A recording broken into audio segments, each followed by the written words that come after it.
அன்புள்ள பரலோகத் தந்தையே, என் வாழ்வில் மற்றொரு ஓய்வு நாளை எனக்கு அருளி ஆசீர்வதித்தற்காக உமக்கு நன்றி கூறுகிறேன்.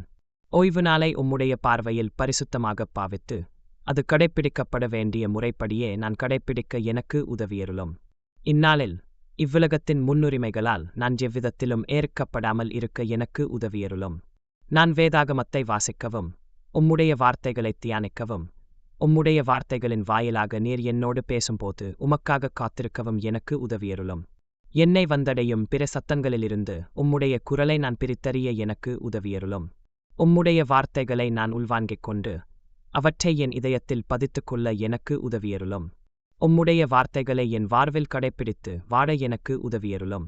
உம்முடைய ஞானத்தினாலும் அறிவினாலும் என்னை நிரப்பி, பரிசுத்த வேதாகமத்தின் வாயிலாக உம்மைப் பற்றி நான் இன்னும் அதிகமாக கற்றுக்கொள்ள எனக்கு உதவியருளும்.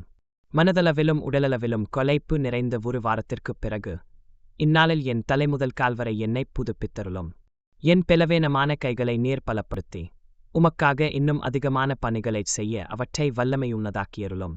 என் கைகளின் உரைப்பை நீர் ஆசீர்வதித்து என் கரங்களின் கிரியைகளைச் செறிப்படையச் செய்தருளும்.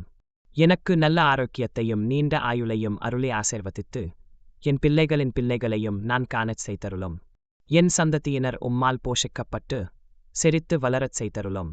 என் சந்ததியினருக்காக ஜெபமென்னும் விதைகளை விதைப்பதன் மூலம் என் சந்ததியினரின் நலனில் நான் முதலீடு செய்ய எனக்கு உதவியருளும்.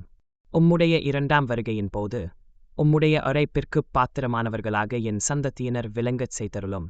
இவையனைத்தையும் எங்கள் கர்த்தராகிய இயேசு கிறிஸ்துவின் நாமத்தினாலே உம்மிடம் வேண்டு கேட்கிறேன். ஆமென்.